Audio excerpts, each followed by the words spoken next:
Halo teman-teman, buat teman-teman yang sekarang ada tagihan pinjaman di Akulaku, Kredivo, dan Shopee Paylater, gak perlu khawatir utang teman-teman akan lunas ke depannya.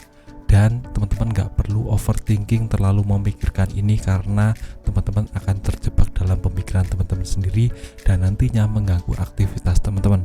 Nah, di video kali ini saya akan bahas cara membayar hutang di Akulaku, Kredivo, dan Shopee Paylater. Jadi mohon simak video ini sampai habis ya. Nah, untuk cara melunasi hutang itu ada dua ya teman. Yang pertama, pemutihan dari pihak pinjaman online. Nah, pemutihan ini bisa dilakukan oleh pihak pinjaman online jika merasa terbebani dengan namanya peraturan OJK. Nah, kita tahu jika kita sudah galbay 1 tahun atau 2 tahun itu kemungkinan besar kita ada asuransi untuk pinjaman online teman. Jadi pihak pinjaman online itu tidak rugi-rugi amat jika kita galbay atau gagal bayar. Pihak pinjaman online akan menerima uang dari yang namanya asuransi pinjaman online. Jadi pokoknya kita hutang 1 juta, pihak pinjaman online mengasuransikan pinjaman kita ke asuransi, dan kalau kita galbay pihak pinjaman online akan dapat uang dari yang namanya asuransi. Nah, itu bisa menjadi bulan telak bagi kita yang sudah galbay, jadi nggak perlu khawatir ya teman. Dan ada juga tentang pemutihan. Nah, ini beda akun ya teman, jadi nggak semua akun dapat pemutihan. Ada teman saya yang sudah galbay 1 tahun, dicek di aplikasinya ternyata bersih ya teman. Jadi Akulaku, Kredivo, atau Shopee Paylater ini kadang menerapkan ini ya teman. Kadang kita sudah galbay 1 tahun tapi kita dilunasi oleh pihak pinjaman online. Nah, ini menurut saya karena OJK sendiri setiap tahunnya itu butuh laporan tentang yang namanya keuangan ya teman. Berapa konsumen yang galbay, berapa pengguna yang melakukan gagal bayar. Jadi jika banyak yang galbay, OJK juga akan memberikan sanksi atau peringatan kepada pihak pinjaman online.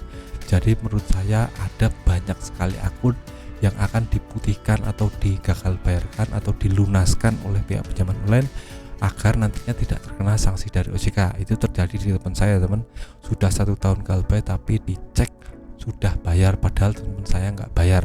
Itu yang pertama. Untuk yang kedua, untuk cara bayarnya ya teman-teman coba saja untuk bayar.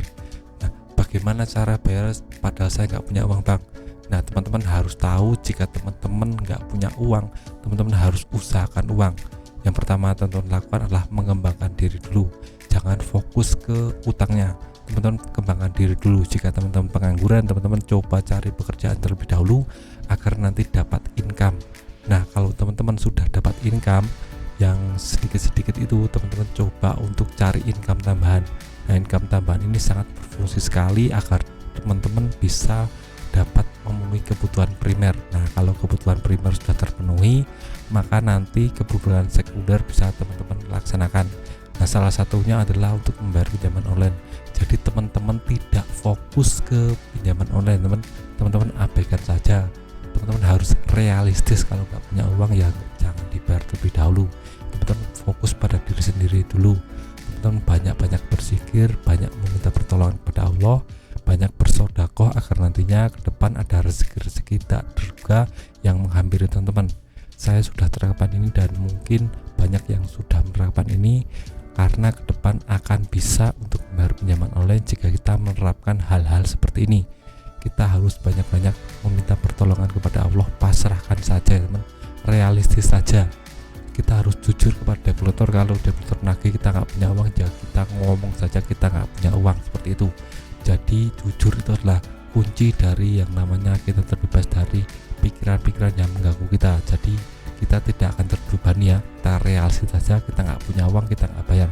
Tapi kalau kita berusaha sungguh-sungguh, kita bekerja keras, kita melakukan sesuatu agar nantinya income kita bertambah, ke depan akan banyak sekali income yang menghampiri kita dan kita bisa membayar pinjaman online. Jadi nggak perlu takut, nggak perlu khawatir tentang ini ya teman-teman. Jangan pantang menyerah, tetap semangat untuk itu. Jangan takut untuk galbay karena itu adalah solusi terakhir yang bisa kita lakukan karena kita nggak punya uang ya teman. Jadi itu saja cara untuk melunasi pinjaman online jika kita memang benar-benar nggak punya uang. Kita harus fokus pada diri sendiri untuk berkembang dan nantinya dapat income yang lebih besar.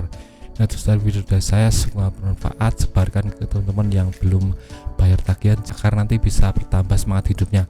Dan itu dari saya, semoga bermanfaat. Tetap semangat untuk kehidupan yang lebih baik.